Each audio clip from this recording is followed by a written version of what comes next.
This is Tea Earl Grey Hot, an unofficial Star Trek fan podcast from the Other Side Podcast Network.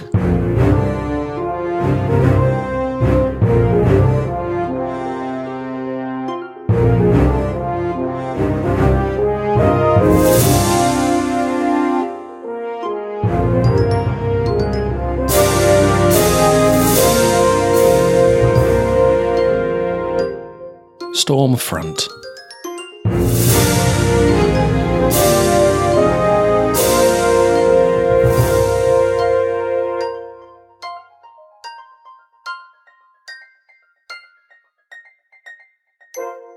Hello and welcome to episode 1, because we've already done episode 0, of Tea Earl Grey Hot, an unofficial fan podcast, Star Trek podcast from the Other Side Podcast Network. My name is Dave.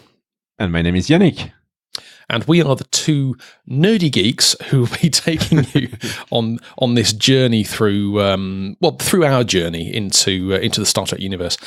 If you haven't already listened to episode 0, I would recommend you go back and listen to it because it gives you quite a bit of insight into exactly what it is we're trying to achieve here. Something that we don't necessarily want to repeat on every single episode, so it's a good primer to give you an idea of what this show is intended for. But in a short form, this is a show where we're going to review certain episodes, and we're going to just basically waffle on what is happening within the Star Trek universe at the current time. Now, the discussion of what is legitimately Star Trek will be coming up later on because we have had some feedback from episode 0 already, which I'm really pleased about, from somebody that both Yannick and I know, and very, very good questions been asked about the authenticity of certain elements of the Star Trek universe. But we'll go on to that in a bit. But in the meantime, Yannick, sir, how are you? I'm very well, thank you. I'm very glad that we can start recording this show. Episode 0 was kind of a bumpy ride, so let's hope this episode 1 will be smoother. Definitely. I think a couple of things that we've already picked up ourselves from episode 0. One of them was my audio quality was abysmal, so hopefully we've made changes to fix that. We're changing the way we're recording, and also the fact that the episode that we're recording at the moment is actually a week late, which is again my fault because I was off on leave. En vacances, as I believe you say in French-speaking world, and I made the rather badly judged decision that it would be okay for me to try and record an episode of a podcast whilst I was on holiday. And let me tell you, that don't work. Well, we don't really have a set schedule yet, so it's not really a problem, I guess. No, I suppose not. And as well as not having a set schedule, we don't have a set format yet either. So we're gonna try and settle into the format and the flow as we go through these first few episodes. Feedback is welcome in about this subject, about the format of our episodes. If you think that we should do that in another order or in another way, please get in touch with us. We will give you all the details at the end of this episode. Indeed so. So on this episode, we are going to do what we threatened we were going to do on episode 0, is we're going to give you our review of episode 1 of season 4 of Star Trek Enterprise, which is called Stormfront, or it's the first part of a two-parter called Stormfront. Now, just as a bit of a background to those people who haven't seen Enterprise, because to be fair, I hadn't seen Enterprise until probably about 6 months ago, and I've been blitzing my way through it. The episode that we're going to be reviewing, I have actually seen for the first time, and I finished watching it approximately 24 minutes ago. So it's brand new for me, but I think because it's the first episode of season 4, there are certain things that are going to be picked up from the end of season 3 that may not make sense to any of you that have not yet seen the other seasons of Enterprise, if that makes sense. Yes, I think it does. So Hang on a minute. We have a visitor. Hello, visitor. Hang on, he's not there yet. you just reminded me. You just reminded me of that that scene in I think it was number 4, Journey Home, when Scotty is visiting that acrylics place, and he starts to use a computer, and he picks up the mouse and goes, "Hello, computer." Oh dear. Anyway, Alex, hello. Hello. Right, so we are actually in the middle of a recording. This is going to be some nice editing work for me. But if you want to appear on the show, then I will maybe leave bits in for you, but you have to not be shouting and saying unintelligible things at the microphone. I'm just going to listen to it. You're just going to listen. So I'm going to turn your microphone off for now then, yeah? Yeah. All right, okay. So at the end of Season 3 of Enterprise, Season 3 of Enterprise in itself was kind of a standalone cluster of episodes. They were all set within the Expanse, a particular part of space, which I think, if I remember rightly, at the beginning of the season, it was deemed as a fairly inhospitable and inaccessible place. So when they were in there, the almost the entirety of Season 3 was almost like a standalone storyline, or like 24 episodes of it. But the main point of it was around the Xindi race, and they were building a weapon that was going to destroy. What was it going to destroy? It was going to destroy was it a star or a planet or something? Anyway, the upshot of it was that it was the intention of the Enterprise to thwart the Xindi plan to detonate this weapon to destroy whatever it was that it was going to destroy. So the end of episode 24 of season 3, which is called 0 Hour, the last thing that we saw, and actually the first thing you see as part of the recap of season 3 at the start of episode 1 of season 4, I hope you're keeping up with this, was that the Xindi weapon was destroyed. Archer stayed on the weapon, which is like a sphere. Mm-hmm. That's right, and successfully destroyed it. However, at that particular moment in time, it was believed that Archer died, or certainly was missing in action at that point. And then the Enterprise left the Expanse and went towards Earth. I'm doing air quotes here. Earth. The shuttle pod was then launched from Enterprise to go down to Earth. The shuttle pod 1 was then shot at by what looked like a squad of fighter jets being led by what I can only describe as a German version of Saru from Discovery, because to me that's what he looked like. He looked a bit like Saru. Also, as part of the recap, you also find out that actually Archer isn't dead. He's been rescued or captured. I'm not sure exactly how he got onto Earth. Yeah, that's one point of this episode. Yeah, exactly. And well, actually, the point of the episode is that we don't know how they got to Earth in the first place at all. Yeah. And certainly not in the middle of what appears to be World War II. Yeah. So the episode proper opens up revealing the fact that Archer has not died, and he's being escorted on the back of an open back truck by a German officer, general. Yeah. That truck is then ambushed by insurgents, and Archer takes the opportunity to try and escape, but he's then shot at and captured by what I can only describe as a 1940s American gangster. I don't know whether you've seen. I'm just trying to think. There's a film I'm thinking. One of the James Bond films where there's a funeral director, and all of the attendants, the funeral people, look like they're straight out of a 1940s gangster movie, and it's very much like that. Yeah, I see what you mean. Yes, you can't miss it. It's they look like gangsters, and they actually are. Yeah, no, that's exactly what they are. But they look very out of place when you put them in the in the scenario of World War II. Now, obviously, there's a very good reason for that.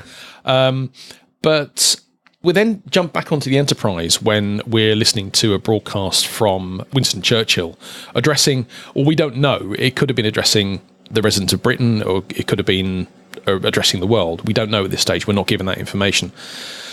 Trip is pretty much convinced they've travelled back in time, roughly 200 years back to the mid-20th century. But to T'Pol, who is clearly refusing to back down from the Vulcan belief that time travel cannot exist. It's impossible, yes. Exactly. So the first thing she does, she orders a sensor diagnostic. Exactly. She does what any good Vulcan would do. Precisely. There has to be a logical explanation to this. If she'd done anything else, if she'd entertained the possibility this could have been something like time travel, I would have been quite disappointed. But this obviously annoys Trip phenomenally, and later on he does actually go back to her and apologise and say, look, I was out of order. But you have to appreciate that the Enterprise has just appeared in a very much unknown situation, so everybody's going to be quite tightly wound and very much on edge. So I think both Trip and T'Pol's responses are only to be expected, and very well depicted, relatively to the both characters. They were very absolutely. I mean, I'm going to say this now. I probably should have said it at the end, but I'm going to say it now that the acting on this was actually pretty spot on. The way they approached this, it was pretty good. And then Travis suggested that them being where they are might not be an accident. And I have to admit that when I watched this episode through, that was the first thing that came to my mind, that them being there wasn't necessarily an accident, but I couldn't put a reason to it. I couldn't put any logical reason as to why they would have been sent there in the first place. Now, thankfully, that actually does come to light a bit later on in the episode. But I tell you what did interest me about that bit is that despite the fact that T'Pol was very, very keen to dismiss the suggestion that they'd got there through time travel, and yet when Travis suggested that the Enterprise had been sent there for a reason, she didn't dismiss that suggestion straight away. Yeah. She said something along the lines of, "We must consider all possibilities," something like that. Yes, which was a little bit of a backtrack and very out of character. Well, for a Vulcan, let alone for T'Pol as a person. Yeah, I guess she's spent the last 3 years with the crew, all humans. She's the only Vulcan, and I believe in the first 3 seasons she has evolved from 100% Vulcan to maybe a little bit more human, I would say. I would totally agree with that. When we first met T'Pol back in season 1, she wasn't very likable. She was very, very straight, very flat, very, very matter of factness, as you would expect a Vulcan to be. She didn't really go along with Archer, who's more like a Boy Scout and ready to impulsive and ready to accept many possibilities, and she was like, no, that's not possible, that's not how you do things. And keep in mind that at the beginning of season 1, Vulcans were looking down on humans as not being ready to go in space. Yeah, that comes up a number of times through seasons 1 and 2. Particularly, I think it was towards the end of season 2 when they were ready to take T'Pol off the Enterprise. Yes. And it was actually T'Pol that says, look, actually, this is probably the right place for me to be. Very, very out of character. Very out of character indeed. So next thing we saw in the episode is some weird-looking dude with a neck that bends backwards climbing along the ceiling of one of Enterprise's walkways. Yeah, we know who that is. In the next scene, we are in one of the German camps or German offices. I think we discovered later on it was actually part of the White House in Washington. And there were 2 German officers discussing, in English, I did notice that, recent events of the war, and they started to talk about Archer. And one of the officers believed that Archer's communicator that they found with him when he was first captured. They believed it was from the future, leading them to believe that Archer was, in fact, a temporal agent, same as Daniels. So they can't understand how Archer might have found them. Yeah, that was a really interesting point in this episode when suddenly some things become clear. Yeah, that'll become a little bit clearer later on in the episode. And then we jump back onto the Enterprise, and like I said earlier, Trip actually did take the time to apologise to T'Pol about his behaviour earlier, and they were discussing about how they really were very excited, or very, very keen, should I say, but probably not excited in T'Pol's case, but very keen to be going home. They were looking forward to going home. And they started thinking about where they might have been if they weren't in their current situation. I think Trip was on about working his way through various beaches, and just spending days on the beaches, which of course is pretty much anybody's idea of luxury. Then Malcolm enters the room and reports that in this World War II that we're currently placed in, there had been battles in 2 of the states of the US. Yep. But of course, in reality, in our reality, there were no battles in North America in World War II.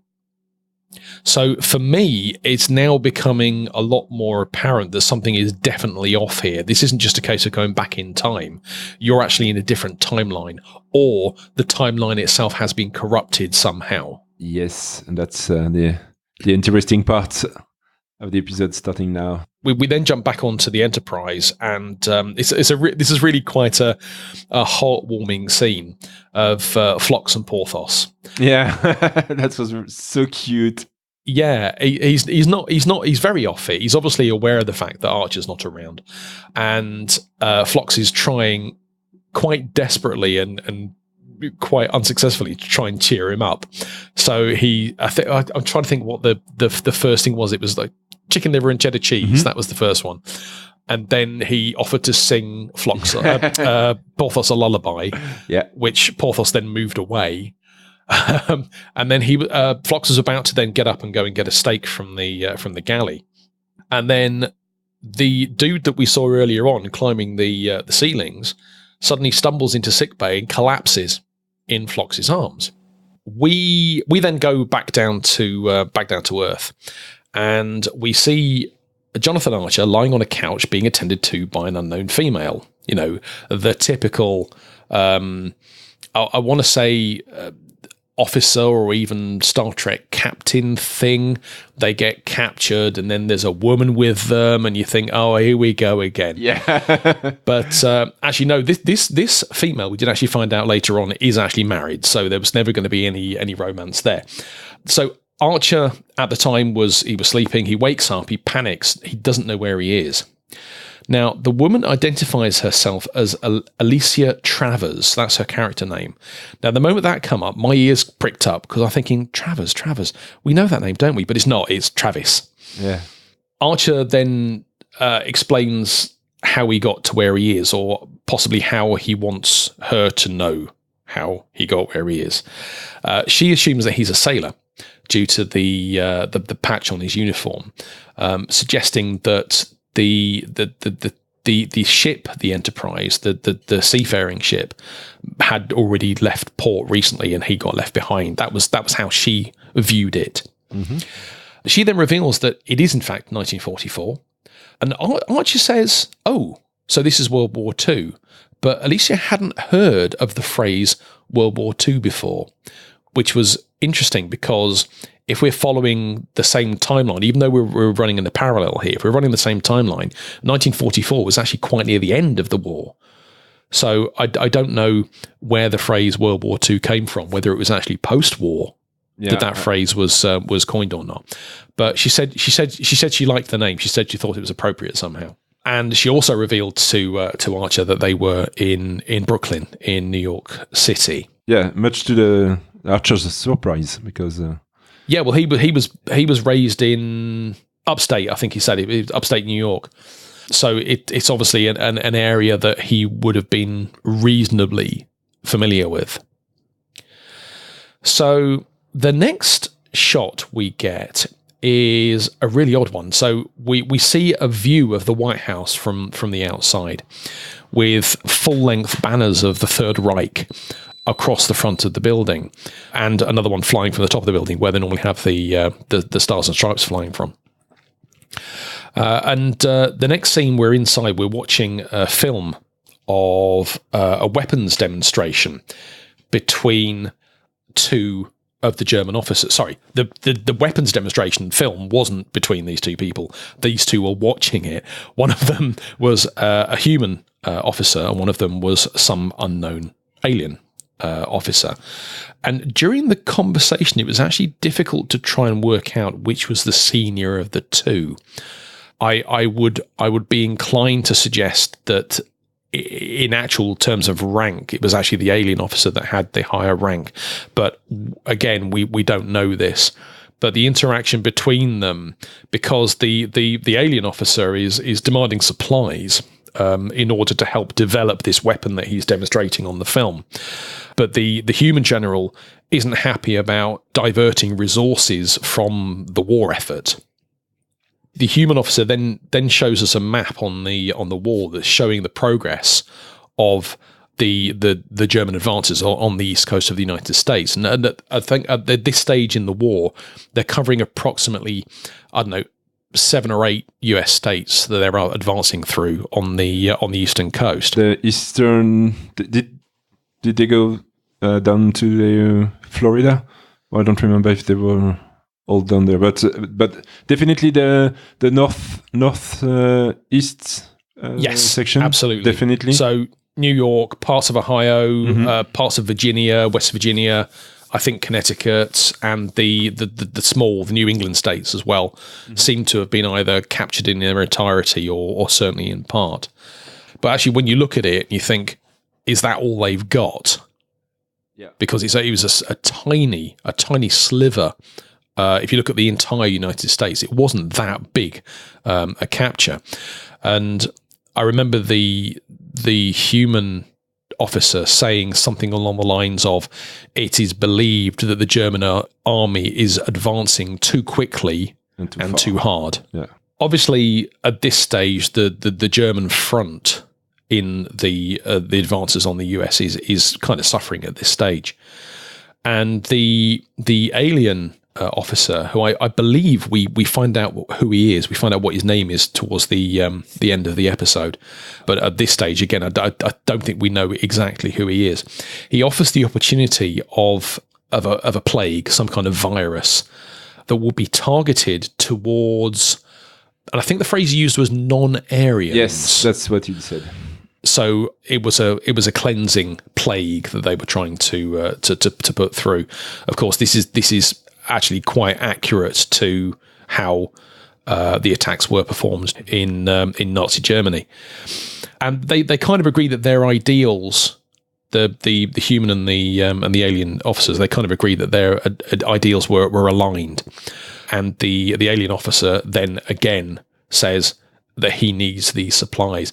I mean, the supplies he was talking about, we're talking about, hundreds of tons of carbon steel and was 80 something tons of aluminium casings or something in order to build these weapons. Because of course, back in 1944, if you think that we are probably 200 years apart from where this alien has come from, obviously technology would have advanced to the point where you could have a weapon that has quite an amazing yield in the palm of your hand. Yeah, that's what he said. That's back in his timeline, or is in time.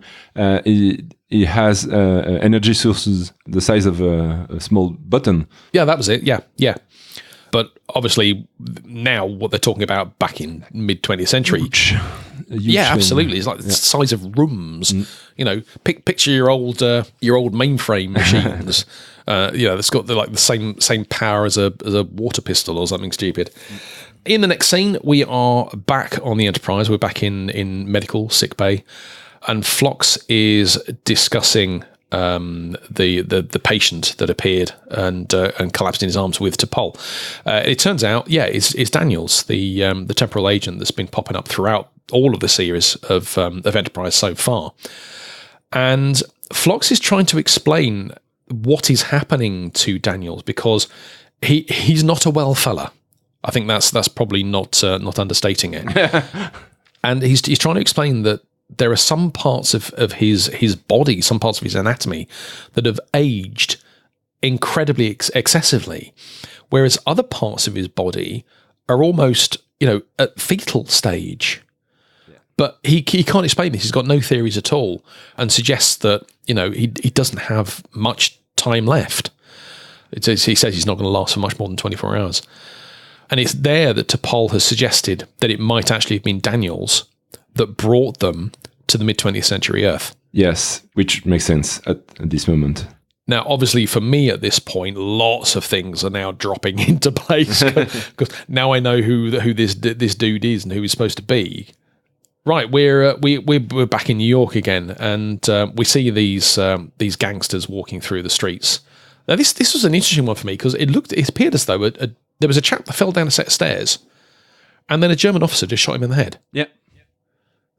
Just a pure execution. There was no reason or rhyme for it whatsoever. And I actually thought that was, for an episode of Star Trek, that was actually quite violent. Yes, that's one of the things that came out of this episode for me. The number of human casualties in this episode. It's not typical Star Trek.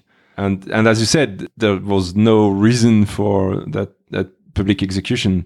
So yeah, I thought it was not violent in the pictures, but in the feeling that was. Yes. Yeah. It really felt like it was not a safe place, not really. And of course, it's war, but it was very well depicted during this episode. Not typical Star Trek. No, totally not. I mean, it's not the first time we've ever been to modern day Earth during the course of Star Trek's existence. I think I mentioned to you between recordings that the Search for Spock, which I think was the third film. Yeah. Third, fourth? Oh, no, sorry, it wasn't. It was The Journey Home, which was the fourth one, when they went to late 20th century Earth in the proper timeline, and it was very safe. It was very there was no conflict. There was nothing out of the ordinary that you would have expected. But yeah, this particular sort of drop back to 20th century Earth was it wasn't definitely not expected at all. These gangsters, which I think are the same ones that we saw right at the very beginning when Archer was first what we now know is rescued. He was shot, yes, but he was then rescued by these dude.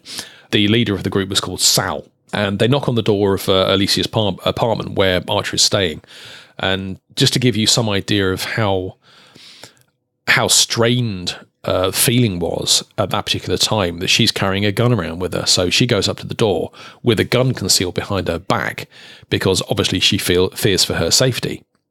So she finds out who they are, lets them in, and Sal says that Vic, who is one of their gang, has been arrested, and the Gestapo is actually looking for Archer. And there is a $10,000 bounty on Archer's head. But Archer says he doesn't know why. Which is probably true. But then, and this was an interesting one, he then said it's classified. Because obviously he is a member of the military for the purposes of this. Yeah, he's improvising. He's a member of the military. Yeah, exactly. And even with Sal's gun pointed at his head and a countdown that starts from 3, he doesn't crack. He doesn't even blink. Which, this is the side of a true warrior, a true captain. Sal is stopped by one of his cronies, one of his goons, and Archer tries to suggest that they're all on the same side, despite the fact that this chap's come from nowhere and nobody knows why he's there. He doesn't even know why he's there. That they're all on the same side here. Of course, the gangster dudes, they're not going to believe that because they don't know him from the next person on the street. Mm-hmm. Right, so we're then back at. I have to say, as far as episodes go, this one tends to jump back and forward between different scenes a lot. Yeah. It really does. Even more so later on in the episode, when we're kind of jumping between Earth to the Enterprise, and then back to Earth, and then back to Enterprise, just for like short periods of time. So we end up back in medical on the Enterprise, and Daniels is now conscious, but Phlox, he doesn't know how long he's going to be conscious for. So to T'Pol, it's important for her to start getting some information out of Daniels before he dies. She tells Daniels that Archer is dead because at this point the crew on the Enterprise, they know no different. They still believe he is dead. They thought he died on the Xindi weapon. Yeah. At this point, Daniel admits to her that he is responsible for the reason that they are back in this corrupted timeline of 1940s America. And he starts to explain the reasons why, and it is to do with the temporal Cold War, which we kind of got snippets of in later episodes of Enterprise. And apparently it's now progressed into quite a messy conflict. And temporal agents, including Daniels, have been ordered to try and change history in order to prevent time agent factions from effectively wiping each other out. Yeah, that part was not really clear for me. I mean, we know that they're trying to... every faction is trying to wipe the other ones, but maybe I should watch the episode again. But that was one of the not so clear parts for me. Yeah, well, he goes into a bit more detail later on. In fact, quite close to the... in fact, it's very much towards the end of the episode. He goes into a lot more detail as to what has actually happened. T'Pol explains to Daniels that the World War II that they're currently sitting inside of is not the one that has been recorded in history.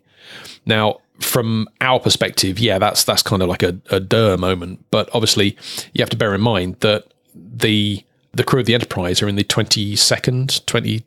end of the 22nd, early 23rd century. Yeah. So they wouldn't have been aware of World War II firsthand, or even sort of handed down stories like we are at the moment. So everything that they know about World War II is what has been recorded in history in books and in databases. But Daniels is kind of suggesting that this is the result of various different violent incursions occurring at different times. T'Pol asks Daniels, how do we get back? How do we get back to our own timeline? Daniel says, you can't. Nope. Because it doesn't exist anymore in the way they know it. So these incursions, these time battles, for want of a better phrase, are changing the future to the point where even if they did time jump 200 years into the future, it wouldn't look anything like they remembered it. In fact, we didn't even know that they existed in that timeline. Everything has changed. Yeah, precisely. It's a really weird one to try and get your head around. I'm struggling to try and understand that they've been thrown back 200 years into the past, but actually where they've come from doesn't exist anymore. Yeah, that's the problem with time travel. Well, I was about to say, this is something that's cropped up many times on Doctor Who. That if you go back in the past and you interact with people in the past, you must do nothing that could potentially change the progress of time going forwards. Yeah, and it's for this exact reason. Mm-hmm. Back to the Future was a great example of that. Perfect. In fact, that's an even better example. Back to the Future. Yeah, totally. And then towards the end of that scene, Daniels says, he starts to get a bit delirious, and he says, you have to stop him.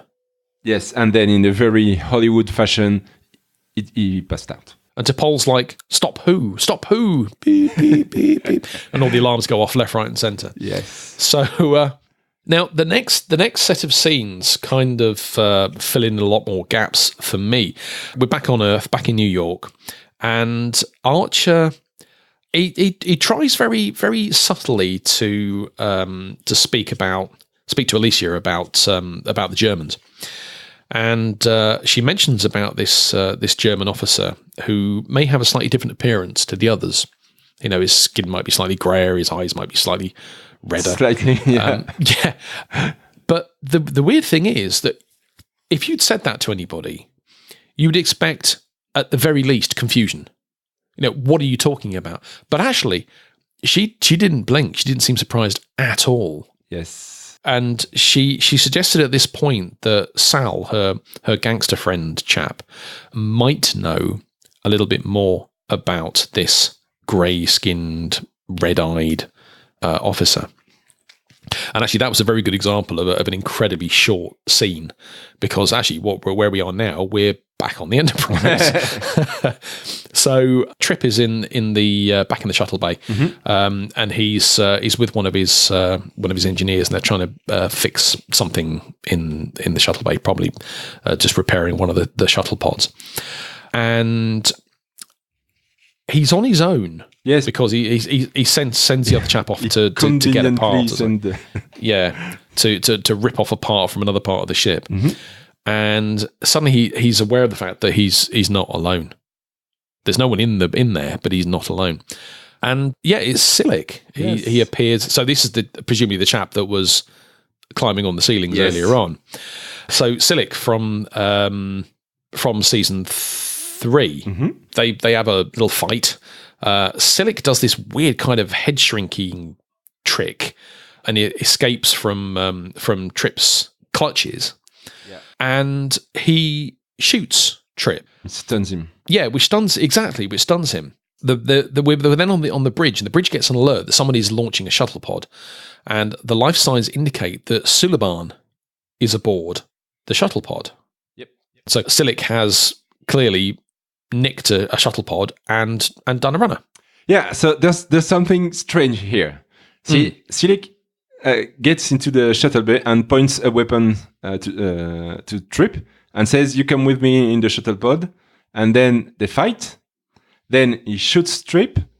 He takes him out of the shuttle bay, and he leaves on his own. So why did he need Trip for in the first place? I mean, he could just have came behind him, knock him on the head, and escape with the shuttle pod. So that part is strange. Yeah, I mean, clearly it was the shuttle pod he wanted. Yeah, there was no question about that at all. Because again, that comes up later on in the episode.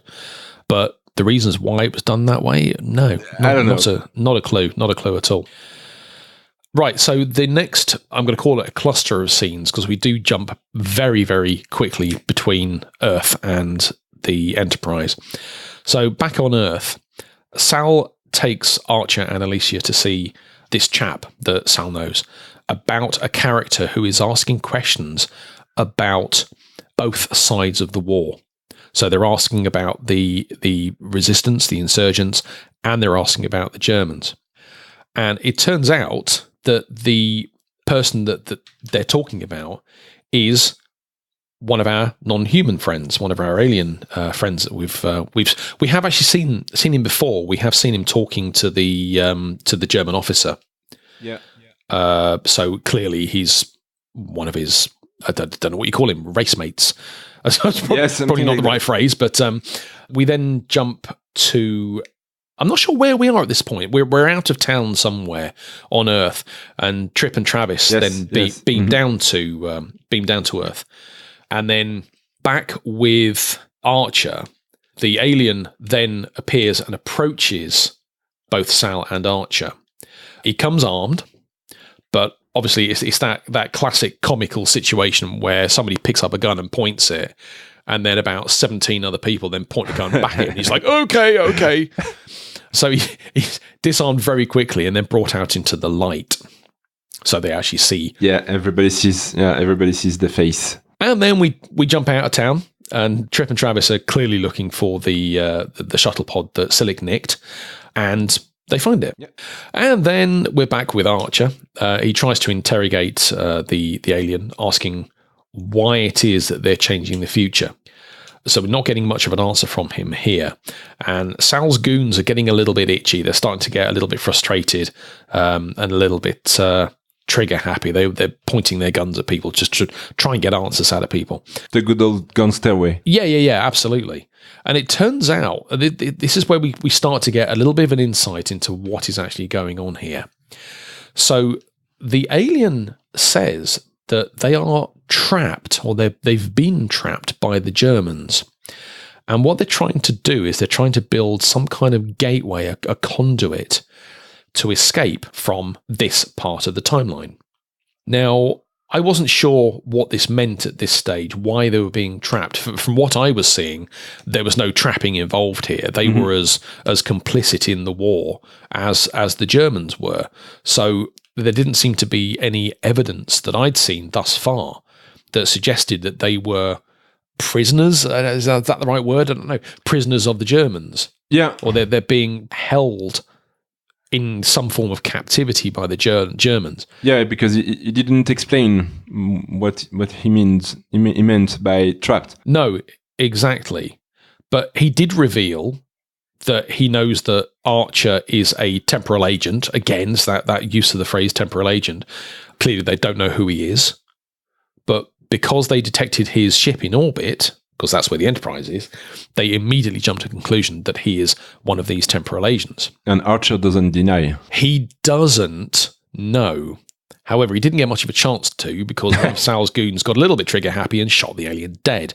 So that kind of... I'm surprised that Archer wasn't a little bit more annoyed than he was about this. Because usually when you're trying to get answers out of people, you tend not to kill them.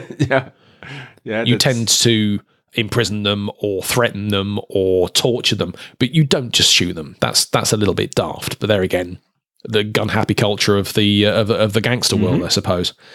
Back at the shuttle pod, Travis and Trip have looked around the shuttle pod and they have determined that it won't fly, and it could be up to a week before they can get it going again. Back with Archer and his friends, in quotes, they've just realised they're out past their curfew. So the German... I think what happened here is that they're obviously there as a group. I think there's 5 or 6 of them as a group, Archer, Alicia, and Sal and his cronies. Mm-hmm. And there are some other people who are around the street. Yes, and that's too many people. Yeah, I'm wondering whether they could have been working for the Germans. I don't know. Keeping an eye on the streets and alerting the Germans that there are people out when they shouldn't be. I couldn't work that one out myself. But they did say, yeah, absolutely right. They did say too many people on the street. Yeah. So the Germans come out of whatever building they're in, gunfire everywhere. And I think Sal got shot. Yes, Sal gets shot. And Archer and Alicia managed to escape in a dark alley somewhere. Which, of course, is the obvious place to go if you're trying to escape gunfire, is get yourself blocked down a dead end. Absolutely. Yes. But one thing I forgot to mention, actually, that before the alien was shot, Archer got hold of his little communicating device, little green glowy thing, the size of a hockey puck. And he said, I wonder if I can get in touch with the Enterprise on this. So while they're down this alleyway trying to sort of defend themselves from the gunfire, Archer is using this communicator to try and contact Enterprise. While Alicia is shooting back at the German. And running very quickly out of bullets multiple times, I noticed, yes. And complaining to Archer that he's not doing anything. Yeah, well, she could have changed her mind shortly after that. Yeah. Back at the shuttle pod, Trip and Travis, I missed whether they actually announced they were going to do this. Yes. But actually, it was the obvious thing to do, is they destroy the shuttle pod. They set some charges, blew it up, and managed to kill some nosy Germans in the process. Blowing up some Germans in the process, yes. Yeah, well, exactly. You could maybe call that a war victory, I don't know. But there were some Germans who saw the shuttle pod was there, started to investigate. They actually went in there and sat down and got themselves comfortable, and then got blown up. And then very soon after that, because I think there must have been some other of the German officers that weren't blown up as part of the shuttle pod, they captured. Well, the explosion probably got some attention from the Germans. You think? Yeah, definitely. So we're heading towards the end of the episode here. On the bridge, of the Enterprise, they actually receive Archer's communication. And as Archer actually manages to get established communication with the Enterprise, the last thing he says is to beam up. And then all of a sudden, they're then cornered by these German officers. And just as they are about to get shot, they get beamed out. Again, in a very Hollywood fashion. Yeah, absolutely. There's a lot of tropes kicking in here. A lot of I suppose reusable plot lines that are being applied here. I don't know what the budget was for Star Trek Enterprise. I mean, there was 4 seasons of it. It had Star Trek, the Star Trek brand behind it.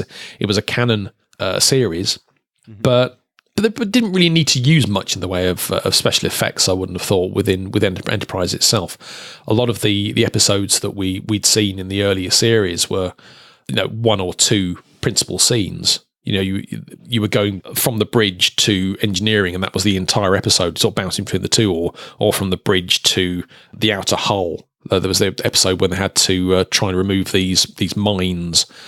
And it was just going backwards and forwards. So special effects weren't really required that much. Yeah. But this is actually quite a complex episode in the grand scheme of things. So they're now, Archer and Alicia are now on the Enterprise. The crew in shock, but very welcoming to the fact that Archer is now back with them. The alien communicator that he managed to get in contact with the Enterprise, Archer gave that to T'Pol to try and find out whether they could use it to intercept the communications between the aliens. Kind of, I suppose this is kind of your 23rd century version of the Enigma machine, where they're using their own technology to intercept their own communications. Archer then goes to speak to Daniels, who is fading pretty fast, and we learn about a particular character called Vosk. Now, Vosk is apparently the leader of a faction that is opposed to the Temporal Accords. So, as I understand it, these are the rules and guidelines that are in place to ensure that effectively what is happening right now, in as much as the timeline has been corrupted, can't happen. Yes, I understand that too. And Vosk apparently has this ability to try time travel with stealth. So he's almost got this like cloaking device around him that he can travel around without other time agents knowing what he's doing. So Daniels then reveals that he explicitly sent Enterprise to this timeline, as that is the place, this timeline is the place where Vosk can be stopped. So I am now thinking that the alien general, the one that was right at the very beginning asking for supplies to build this weapon, I'm thinking this is Vosk. Yes, I agree. And I'm also thinking that actually it's not a weapon he's building. I agree too. He's trying to build something that will allow him to get back to where he needed to go to. Because another thing that Daniels revealed is that the trip that he made to get to where he is, he cannot get back from. It was a one-way trip. So this is what he means, or this I believe is what he means, by saying that he is trapped. Yes. But I don't think he meant by the Germans. I think he meant with the Germans. That was not Vosk, because the guy who said they were trapped is now dead. So that was the other alien. No, absolutely. But obviously these two guys are working, or were working before one of them got killed, together. Yeah. So they have been trapped by whatever it is that sent them there. And now they now need to build this gateway portal conduit, I think they called it. Conduit, yes. To return to wherever it is they need to get back to. Presumably what they're trying to do is they're trying to reshape the future to build it in such a way that removes any form of block with these other factions, effectively make it so these other factions don't exist anymore. Yep. That's kind of what it says to me. Yes, I agree.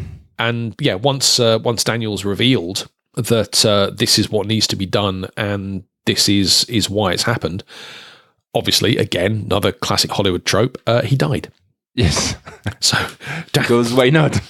well, exactly, because why not? But you say because why not? But is he actually dead? Because he probably exists in another timeline. Yes, we'll see. So, he could come back at some point. We just don't know. And I haven't looked at the cast list to see if he appears on any other episode but episode 1.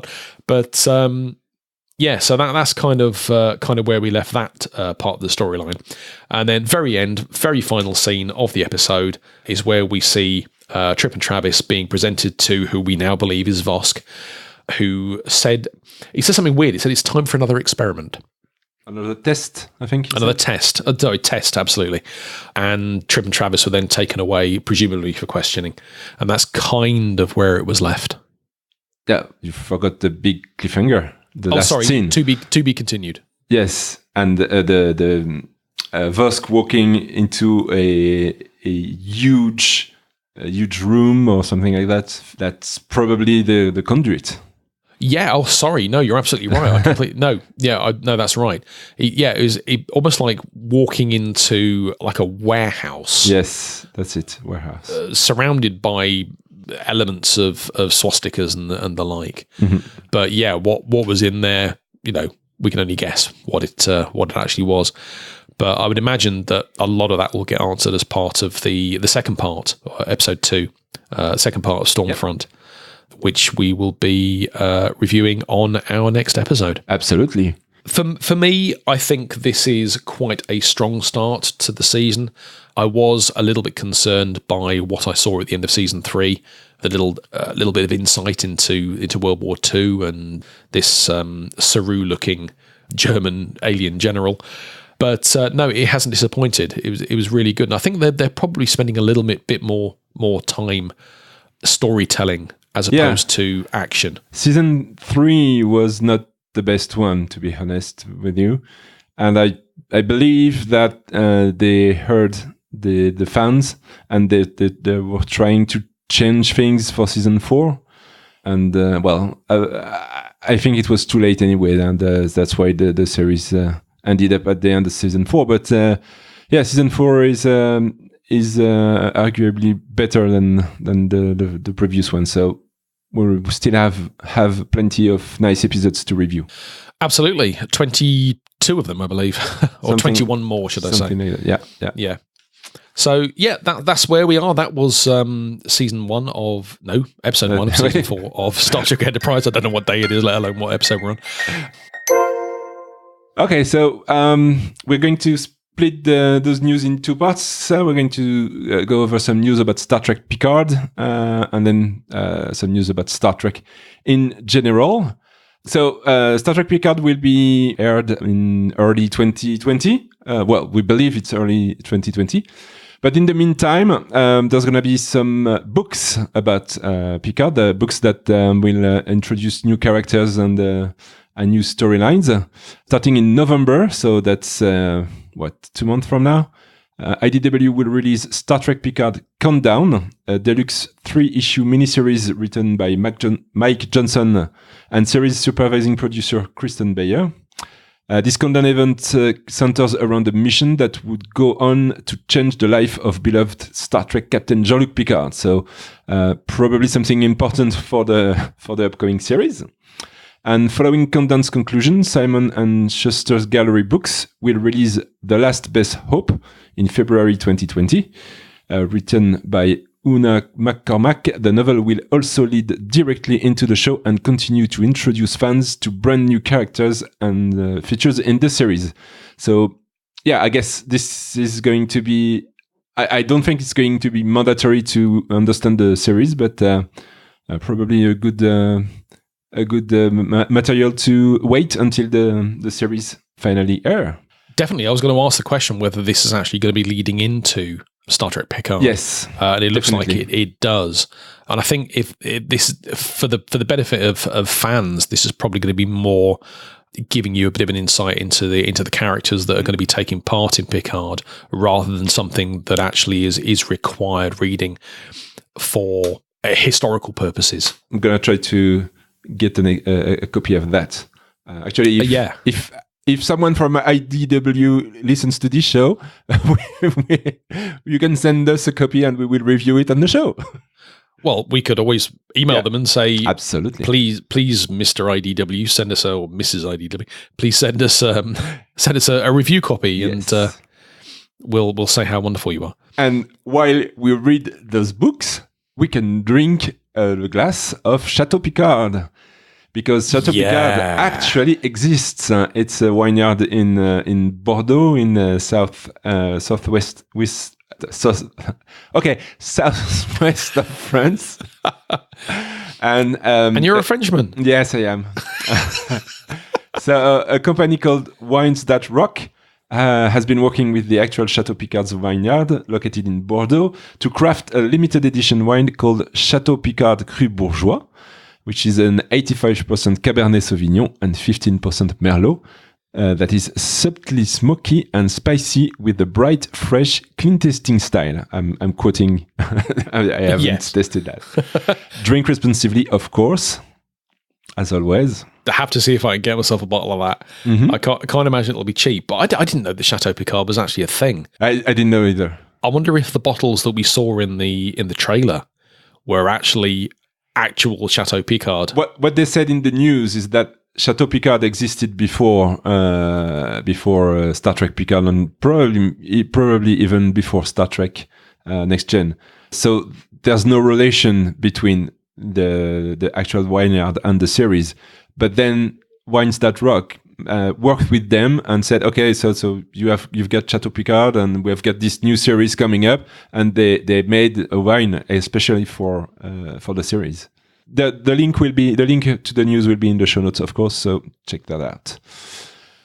Also, we were talking between recordings last week about the movies, the 4 Star Trek Next Gen movies, and I was complaining that I was not able to find them either on Netflix or Amazon Prime. And the reason might be because CBS Home Entertainment will be releasing on October 15th the Star Trek Picard movie and TV collection, which is a 6-disc Blu-ray set that will include all 4 Star Trek Next Generation movies and 2 feature-length TV episodes, The Best of Both Worlds and Chain of Command, reconfigured to play seamlessly like movies. Now, oh, clever. Yeah. Now, I do have a question. Do you really need a full Blu-ray disc to put 90 minutes of 4x3, 525 line NTSC video? I'm not sure. I think this is a little bit overkill. I bet they could have fit a whole season on the Blu-ray disc and not lose any video quality. No, is the answer to that, because even if you, well, it depends if they're going to remaster it from the original. The original shooting, because it would have been shot on film. Probably, yes. So, well, the movies would have been, the TV episodes may have been shot on video, and obviously it depends on what they would have shot it on. From my past experience, the broadcast quality of video recorded TV shows would be marginally higher. Sorry, the archive quality of recorded TV shows would have been marginally higher than the broadcast versions of them. So even if there were NTSC, which I think is it 525 or is it 425? It's 525 and 525 is 625. 625, yeah. So the resolution is reasonably abysmal. It's really low resolution. Mm-hmm. I mean, on today's LCD panels, you're talking about the size of your thumbnail possibly. It's not a big resolution at all. You're only talking, I think it's 700 and something pixels across by 500 and something pixels down, which is like less than a quarter of my screen. Yeah, I'm watching Next Gen on Netflix right now, and I watched that on my huge Full HD TV, and you can see the quality of the picture is not really great, but still, it's a good series. Right, news about Star Trek in general. September 8th, which is like 2-3 weeks from now, that will be Star Trek Day. And I was looking why this day is called Star Trek Day, because that's because the first episode of the original series was aired on September 8th, 1966. Wow, 53 years ago. Wow, that's scary. Get your Starfleet uniforms ready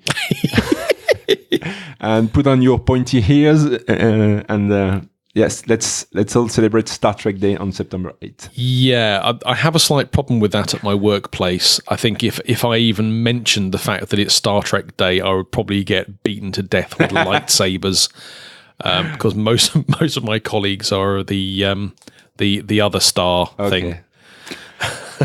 Some good news. It's the reunification between CBS and Viacom. So Viacom is Paramount's parent company, and so together CBS and Viacom holds the rights for both the series and the movies. The merger between CBS and Viacom, owners of the Star Trek television and film rights respectively, means that for the first time since the two companies split in 2005, the Star Trek franchise, TV and movie rights alike, would be housed under one roof, which means that if there is ever another Star Trek movie, it could actually look like what's going on in the series. It could be an extension of what's going on in the series, and it doesn't need to be looking different and be not related to the series. So that's back in the next gen days where the movies were an extension of the series. Yes, of course. And that's really good news, I believe. Also, there's a documentary that was, I believe it was crowdfunded first, and it's the Deep Space Nine documentary, What We Left Behind.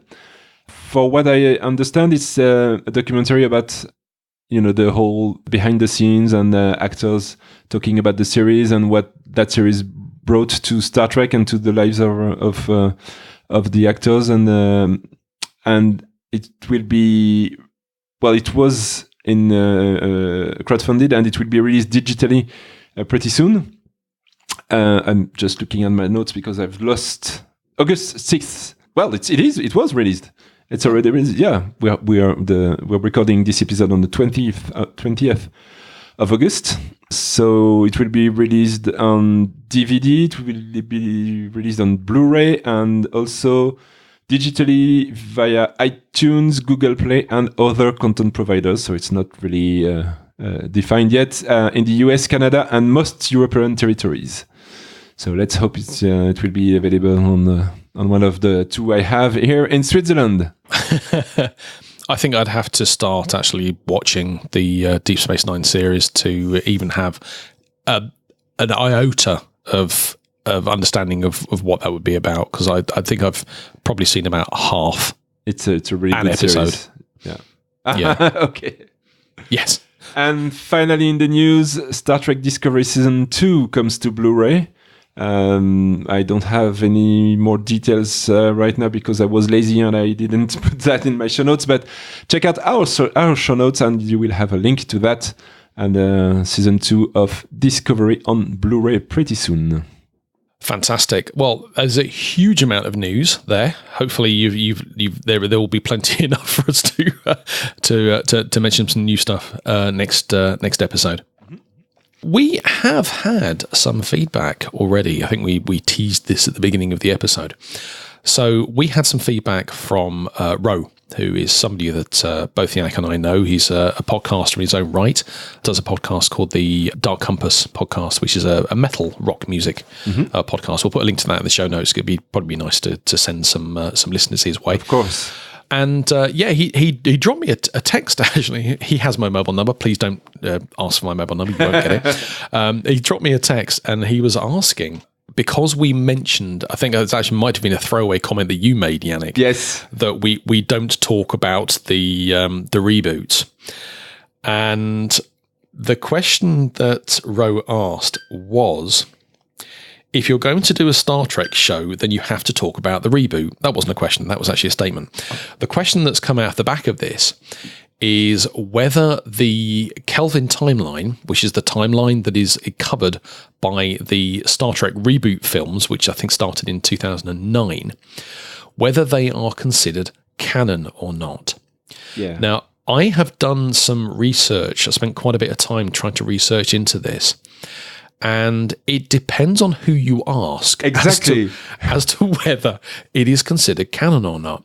There's no definitive answer to this question. There are two Wikia sites. One's called Memory Alpha, one's called Memory Beta. And the Memory Alpha is supposed to be dedicated to the canonical Star Trek universe, including the TV shows and the films, whereas Memory Beta is supposed to be the non-canon wiki for things like fan fiction and other stuff that comes up within the universe that isn't necessarily part of the stock universe. However, according to both of those, and let me get this the right way around, they suggest that the Kelvin timeline, the 2009 reboot films, the J.J. Abrams films, are not canon. Yeah. Did I get that right? Yes. Okay. Now, I also did some digging around on the incredibly accurate and very much to be trusted Wikipedia. Sarcasm, folks. And it says on there that all Star Trek films and TV series are to be considered canon. So it really does depend on who you ask. And I think the only way we would actually get a definitive answer is if we asked a definitive source. So I think that might be something we have to do. We have to actually go to the source, go to CBS, or try and get hold of somebody in one of the production companies, speak to some of the current executive producers of the stuff that's going out at the moment, and actually ask them definitively whether they would consider that the Kelvin timeline would be canon or not. I think if we asked J.J. Abrams, he would probably say yes. Yes, of course. I think if you ask someone like Alex Kurtzman, who was the showrunner for Discovery, and I think he's also showrunner for Picard, although in Picard they're saying they don't have showrunners, they just have a team of talented producers. Yeah, well. Whether they would consider the Kelvin timeline canon or not would be whether they're friends with J.J. Abrams. So, again, we don't know the answer to this question. We will look into it. If anybody listening to this is aware of where we can find out definitively whether the Kelvin timeline will be considered canon or not, then please do let us know. However, I think the question here that kind of started all this is whether we should include the films of the Kelvin timeline in the scope of this podcast. Well, given that Ro sent us a feedback and said that if we are going to talk about Star Trek, we need to talk about the reboot movies, I would say 100% of our listeners who send us feedback do feel like we should talk about that. So if there is a reason to talk about the movies, then yeah, we can talk about that. I mean, it was kind of a joke when I said that we don't talk about the. Totally. I mean, I certainly wasn't taking what you said particularly seriously. However, it does raise a very good question about the I don't want to say legitimacy because that sounds wrong, but you know what I mean. The legitimacy of the reboot films as to whether they are effectively a fan fiction, because they're not in the same timeline, then it's a parallel timeline. Although it does answer a lot of the questions that are highlighted in some of the earlier films about how Kirk got into Starfleet, for example, something that was never actually answered within the original set of films, or even it was never even mentioned at all in the series, as far as I'm aware. But they did actually go through and show how Kirk managed to defeat the test. Yeah, the Kobayashi Maru. Exactly. But was that actually how it happened, or was that an imagination of what happened? Who knows? Yeah. Does it matter? Not really. But with the reunification of CBS and Viacom, I believe this timeline is now defunct, because now that the series and the movies can talk about the same things, there's no point continuing with this Kelvin timeline. Plus, we know that the actors actually refused to shoot the fourth movie. So I'm a little bit concerned with not concerned, but I don't think this timeline have any kind of future. But That's just my opinion. Well, it's something to consider, and again, something that we very much welcome feedback on. Yeah, and so if you consider that the Kelvin timeline is canon, or if you consider it's not canon, and you absolutely, will stand on your feet about that, send us some feedback. We will give you. Well, we can do that now. So feedback at tearlgreyhot.org. That's our email address to send us anything you want, really. If you want to tell us how good we are or bad we are or what we have to change, etc., etc., don't hesitate. Send us feedback at tearlgreyhot.org. Of course, you can comment on the show notes for the episodes on the website itself, which is tearlgreyhot.org. And I would also suggest, with something we've not written down here on the show notes, but we should probably add going forward, if you are enjoying these episodes, please feel free to leave us a good review on whichever platform you got this podcast from. And share the podcast with your friends. That's very important for us, that the words get spread out and that, we have many listeners. As someone said to me once, someone wise, probably my mum, if you like what we do, tell others. If you don't, tell us. Yes, exactly. Your mother was very wise. Yes, it probably wasn't her, but we'll give her credit for it anyway. Yes. You can talk to us on Twitter also. We are tearlgreyhot2 because, tearlgreyhot was already taken. So we went for the next best thing. And this episode is being released under a Creative Commons by attribution share alike license, which means you can do pretty much whatever you want with it, as long as you credit us as the original authors. And if you want to publish something based on this episode, you're very welcome to reproduce anything that we have physically said in your own materials or anything like that. But you do need to release it under the same license that we have. We'll put details about that explicitly on the website for you as well. Yes, we will also like to thank My Straight Show again for the awesome theme music that you heard at the beginning and you will hear at the end of this show. Thank you. This is really great. Absolutely, he's been great. I very much appreciate him creating that for us. I think that's all that's left to do is thank the 20-something people who downloaded our episode 0, our previous episode. We really didn't expect that many downloads, so that was really great. Just a huge thank you. Definitely, and I echo that. It's really good to know that you are actually listening to this. And like I said right at the very beginning of the episode, please bear with us. We're bedding into this. Yannick and myself, we're not strangers to podcasting. We have podcasted before, but this is the first time we've done anything like this. Exactly. So we will improve it, and certainly with your feedback, we'll improve it even more. Yep. So thank you very much indeed for listening. We will be back next time, hopefully within the next week or so, to do a review of episode 2 of season 4 of Star Trek Enterprise, which is the second part of the 2-part Stormfront. Thank you very much. Bye-bye. See ya.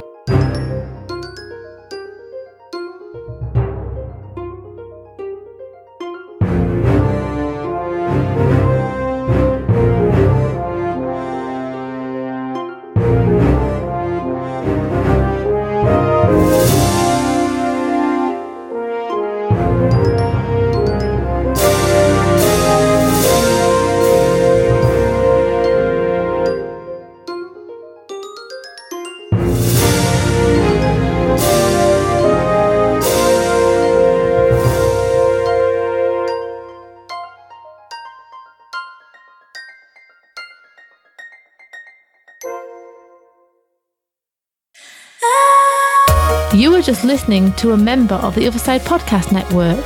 Find more at otherside.network.